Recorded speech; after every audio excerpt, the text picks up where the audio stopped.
Pois bem, pessoal, começamos agora a nossa terceira videoaula, né, sobre o tema aí da Revolução do Haiti.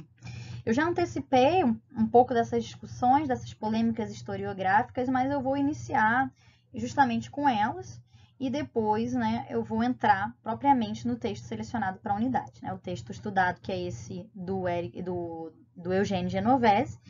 Mas antes eu quero apontar, uma vez que a gente acabou de concluir a apresentação sobre a Revolução do Haiti, e eu trouxe um pouco essa questão das conclusões, né, e os governos pós-revolucionários, eu vou apenas assim consolidar esses debates aqui entre esses dois autores, que são debates muito interessantes, que é o debate travado entre o Eric Foner e o Eugênio Genovese sobre o pós-revolução haitiana.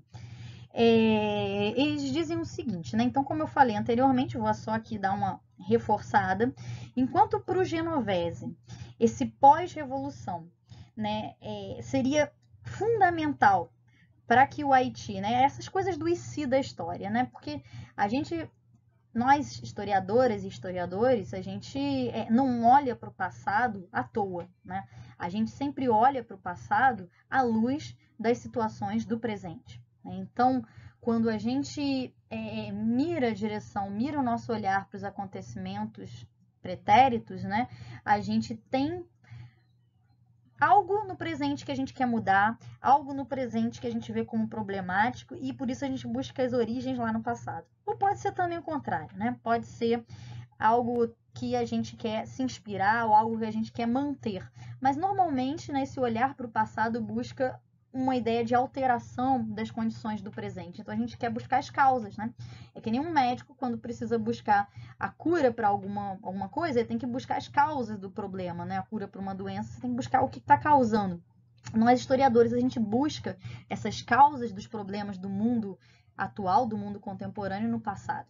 Então é inevitável que tanto o Eric Foner como o Eugênio Genovese, eles estão olhando para o Haiti do momento em que eles estão escrevendo, ao final aí do século XX, então eles estão olhando para o Haiti aquela época e vendo um Haiti pobre, um Haiti completamente, né, repleto de problemas estruturais, problemas políticos, e aí eles olham a Revolução do Haiti e pensam, puxa, mas como que esse país que fez uma grande revolução, né, e eles como estudiosos dessa revolução, a segunda revolução de independência da América, o primeiro país a abolir a escravidão, como que ele foi ficar dessa maneira, né?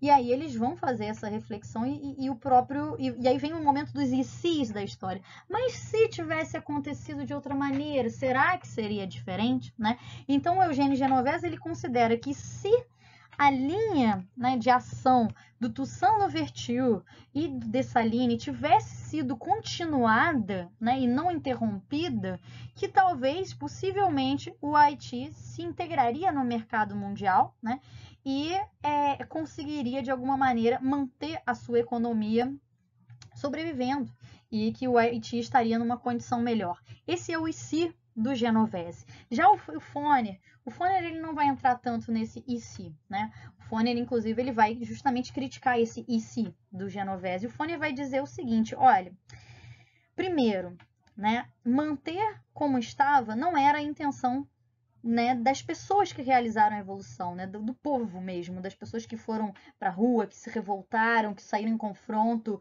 que morreram por aquilo. Né? O desejo delas era acessar a terra, né? Era poder viver do seu próprio trabalho na terra, não trabalhando para outra pessoa, não trabalhando num regime de trabalho intensivo como preponderava antes da revolução. Então esse não era o interesse dessas pessoas. E outra coisa, né? De qualquer maneira, que é o que o Genovese traz, desculpem, que o Foner traz, qualquer alternativa seria extremamente difícil para um país, né? Que aí eu coloco aqui que se configurou numa ilha, literalmente, de liberdade em meio a um continente de países escravistas. Então, era inevitável que esses países escravistas fossem retaliar o Haiti, se afastar do Haiti. Ainda assim, no momento, e aí fazendo aqui um adendo, né? No período das revoluções de independência espanhola, alguns da América Hispânica, né? Alguns crioulos que buscavam essa independência e que lutaram pela independência e conseguiram efetivar essa independência, com destaque para a figura do Simão Bolívar, buscou no Haiti uma aproximação e um apoio, tanto em termos de financiamento e de fornecimento de tropas para auxiliá-lo e guerrear contra a Espanha. Foi justamente Simão Bolívar que se aproximou, buscou o apoio do Pétion, né? E com esse apoio, o Simão Bolívar também se comprometeu com a causa abolicionista, levando essa causa abolicionista a cabo, né, no decorrer do processo independentista nas áreas em que o Simão Bolívar atuou, né, durante o processo de independência na América. Então, a Revolução do Haiti, ela tem também, eu vou falar depois posteriormente, esse efeito, né? Ela teve também essa repercussão de influenciar na abolição diretamente da América Hispânica. Vamos então agora para o texto do Genovese e para as análises que o Genovese traz, que são muito interessantes, né? O título do livro, ele já é bastante emblemático no que diz respeito à interpretação e à ideia central que o Genovese quer desenvolver e que desenvolve nesse capítulo aqui selecionado. Bem, o título diz, né, da rebelião à revolução. Então, o primeiro ponto que a gente precisa refletir, parar para pensar é qual a diferença entre uma rebelião e uma revolução, né? Aqui a gente remonta a uma discussão que eu fiz na semana anterior, que está lá também numa videoaula, sobre o significado de revolução no decorrer da Revolução Francesa. Quando o Conde de Liancourt, ele vira para o Luís XVI e fala que não é uma revolta, né, mas sim uma revolução que está acontecendo. Então, essa ideia da revolução como algo que transforma radicalmente a ordem e que não pode ser pontualmente modificado. Tem uma relação aqui com isso, né? Então, o que a gente vai perceber é que há uma transformação do que o Genovese vai associar às práticas de rebelião e que, consequentemente, foram derrotadas durante o século XVIII e a prática da revolução que acabou sendo bem sucedida na virada do 18 para o 19.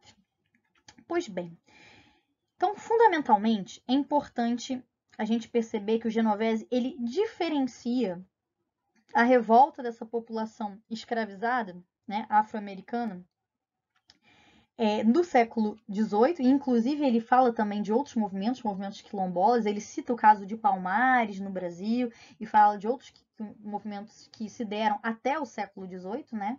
Mas no caso do Haiti, especialmente no decorrer do século XVIII, ele entende esses movimentos como essencialmente restauradores. Então, essas rebeliões, na interpretação do Genovese, teriam como caráter a restauração, teriam como motivação a ideia de restaurar os modos de vida tradicionais africanos.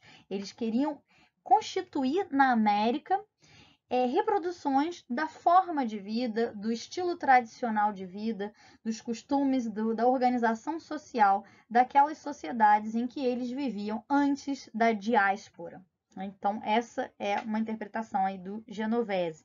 No entanto, o Genovese considera que, a essa época, seria impossível esse tipo de revolta, esse tipo de rebelião ser bem-sucedida. Por quê? Porque ele considera que o mundo, a partir de então, crescentemente integrado, não permitiria a existência dessas sociedades, né? Especialmente se elas fossem sociedades autônomas, que reproduzissem aquele modo de vida que não iria se relacionar com esse, o que ele chama, né, desse engajamento mínimo com o mundo burguês, né? E esse engajamento mínimo com o mundo burguês seria inevitável para que o Haiti conseguisse se integrar, né, ao restante das sociedades e não fosse com isso massacrado pela reação dos países europeus, né? Então, essa é uma interpretação que ele traz aí. O que é uma interpretação tanto quanto evolucionista, né? Aí, a respeito do desenvolvimento humano, né? E essa ideia. Mas é lógico, a gente sabe, isso é fato, que o capitalismo, especialmente no século XIX, e nós vamos ver isso nas próximas unidades, especialmente na quarta unidade desse curso, ele é fagocitoso, né? Eu costumo fazer essa analogia, né, com a biologia. Fagocitose, não sei se vocês se recordam lá da época do ensino médio, é aquele movimento que os organismos, as bactérias, né, unicelulares fazem para que a bactéria vai pegando qualquer coisa que está em volta, né, um organismo vivo que está em volta dela, e ela fagocita, ela vai engole esse organismo como se para se alimentar dele, ela vai contornando ele, daqui a pouco ela fecha e traz ele para dentro dela, né? Então é meio que assim que o capitalismo age, né? Ele vai fagocitando outros modos de produção, de forma que você acaba, né? Todos esses países vão sendo integrados ao modo capitalista, né? De maneira avançada ou de maneira dependente, que é o que vai acontecer com os países da América Latina e com os países asiáticos, com países africanos aí no século XIX, que a gente vai ver. Mas eles vão ser englobados, ainda que em uma posição dependente. No entanto, ainda discutindo o texto do Genovese, apesar desses movimentos terem um caráter retrógrado, né, eles seriam historicamente relevantes, uma vez que eles criam aí no Haiti toda uma condição ideológica de luta, de um consenso contra a opressão e contra a exploração vivida. Mas o que ele considera é que eram movimentos inviáveis em termos de serem bem-sucedidos, tá? Essa é a ideia central, que faria justamente, né, ele coloca aí nesses termos, que o descompasso histórico, né, essa ideia aí de que não está encaixado no momento histórico vivido, levaria a resultados trágicos, né? Então, a derrota inevitável. Então, ou seja, se buscasse restaurar na região uma sociedade tal como a sociedade prévia à diáspora, a sociedade africana, estaria fadado a ser derrotado militarmente, economicamente, politicamente. Então, o que ele considera é que assim, o Haiti, querendo ou não, né, ele já estava inserido no mesmo movimento histórico com esse mercado mundial desse capitalismo, né, em consolidação aí na passagem do século XVIII para o século XIX. Né? As tendências, né, restauracionistas que ele coloca, essas ideias de restauração, elas estariam presentes em várias revoltas na América, no Brasil, né, no sul dos Estados Unidos, em várias regiões aí do Caribe, mas vai ser no Haiti que ela se modificaria. Essa é a interpretação do Genovese. É no Haiti que vai acontecer algo de diferente aí que vai possibilitar essa revolução, e a gente vai ver o que seria esse algo de diferente que ele vai abordar, né? Mas antes de abordar esse algo diferente, né, tem alguns elementos que teriam contribuído e que o Genovese destaca, que contribuíram para a ascensão da revolta, ainda que fossem elementos voltados para essa manutenção cultural africana. Um desses elementos é a questão da religiosidade e da cultura africana, que serviram de instrumento dessa resistência negra à dominação branca, garantindo a eles um elo, né? um link, uma identidade compartilhada. Uma outra questão que ele vai trazer também, que é bem interessante, tem várias críticas interessantíssimas nesse texto aí do Genovese, não vai dar para focar em todas, então só destacando a importância de vocês fazerem uma leitura atenta a esse texto, é uma série de críticas que ele faz em várias interpretações sobre a Revolução do Haiti, que são interpretações muito marcadas por resquícios, né? Manifestações do racismo mesmo. Então, uma delas que ele traz é a atribuição da vitória dos haitianos por questões climáticas e a doença. Ele fala, depois da Revolução do Haiti, muitos disseram, os haitianos só venceram os franceses na guerra por conta da febre amarela, né? Porque os franceses morreram da febre amarela, então os haitianos sobreviveram, venceram em função disso. Só que o que o Genovese traz é o seguinte, mas a febre amarela estava ali colocada, os franceses tinham conhecimento daquela doença, ela era uma doença recorrente que estava ali na região e que acometia tanto os africanos como os franceses. Só que os africanos, né, souberam manejar essa situação de uma maneira muito mais favorável do que os franceses. Então, eles não conseguiram contornar um problema que estava colocado para ambos, né? Então, não há uma questão da vitória em função da febre amarela, né?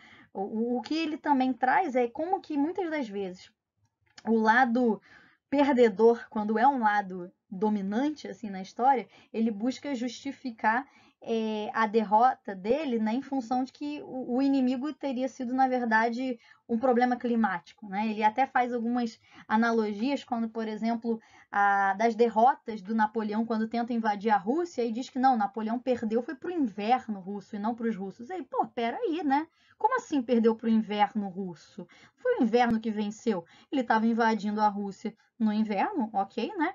Mas os russos se aproveitaram daquela circunstância para criar uma estratégia que derrotou efetivamente as tropas napoleônicas. Então, quem derrotou o Napoleão foram os russos mesmo, não foi o inverno, né?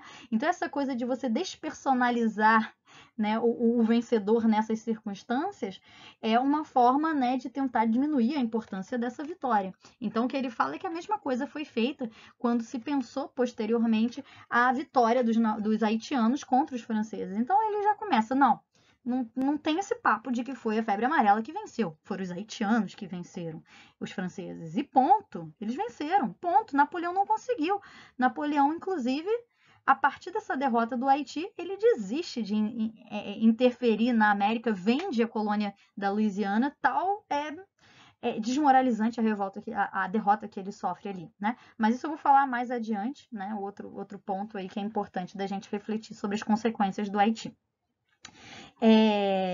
Então, o que ele coloca aí realmente de bem inovador do Haiti, tá logo aí na abertura do texto, é o fato deles terem ambicionado criar um Estado moderno, semelhante às outras nações do mundo ocidental, com uma economia de exportação voltada para o mercado mundial, né? Isso foi, de fato, algo implantado durante o governo do Toussaint Louverture, depois do Dessalines, em alguma medida também do Henri Christophe, mas e que para o Genovese teria sido o grande potencial para modificar a situação ali vivida pelo Haiti, mas que, como eu apresentei anteriormente, é criticada e eu considero também plenamente criticável por autores como Eric Foner.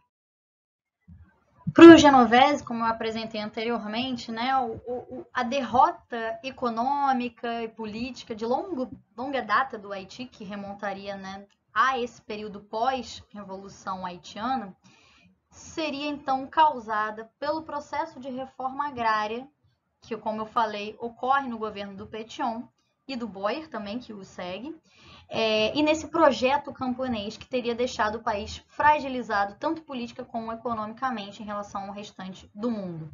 Para o Genovese haveria dois programas, né? Um programa que ele vai chamar do Programa Jacobino, né? Que seria essa ideia de se inserir no mundo capitalista em ascensão à época, nessa posição de exportadores de matérias-primas, e esse Programa Camponês. O Programa Camponês que acabou vitorioso a partir do governo do Pétion. Para o Genovese, né, a causa do problema estaria aí, porque com a fragmentação da terra teria sido inevitável o aumento da pobreza, né, assim como ele também associa a uma discussão que inclusive o Hobsbawm também faz, né, como a resultado do igualitarianismo agrário na França, que também aumentou a pobreza no interior da França, quando se fragmentou também as terras na França, então ele traz um pouco disso. E o que fica implícito é que seria inevitável a manutenção da grande propriedade rural para que o país se mantivesse dentro do mercado mundial e, consequentemente, não caísse no isolamento.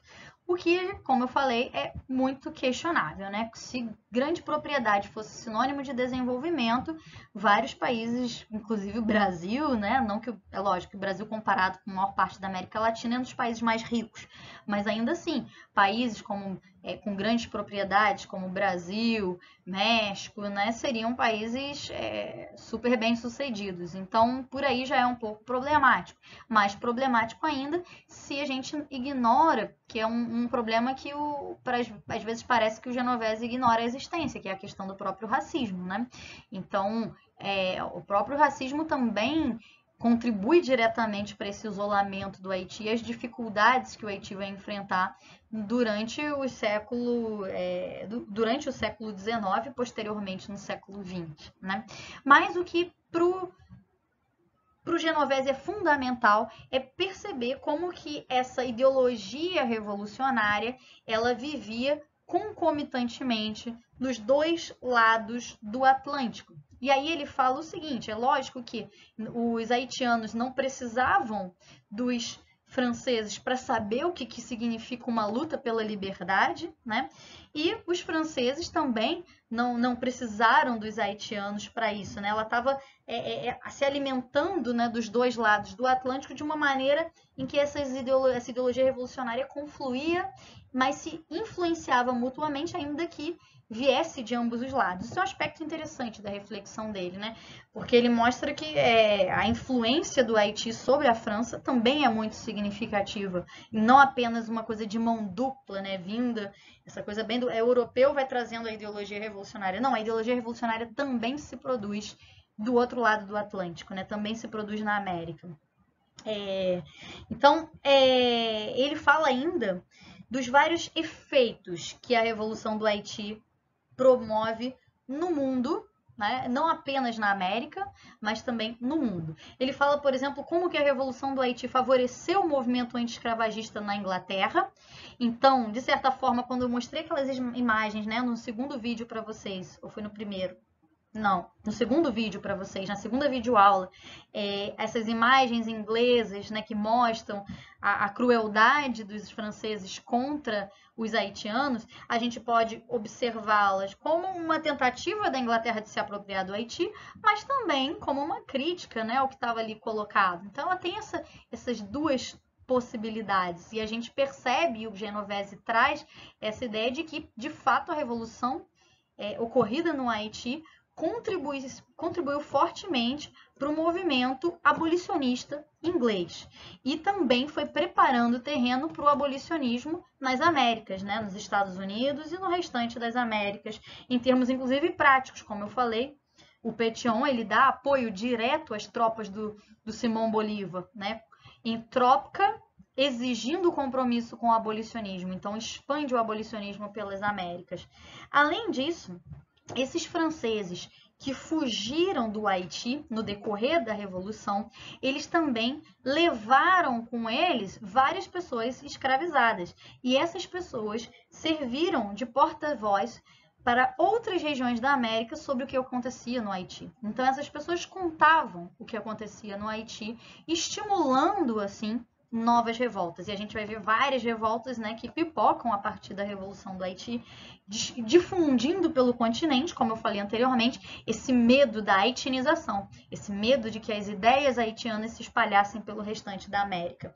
Então, é interessante que, se a gente viu na Revolução Francesa que os acontecimentos franceses criaram um medo da expansão dessas ideias francesas pela Europa, que questionavam o antigo regime, nas Américas a Revolução Haitiana tem um efeito muito interessante, muito similar, em termos de difundir pela América, nos regimes escravistas, o medo de que a haitianização, né, de que essas ideias haitianas pudessem infiltrar e minar o escravismo na América.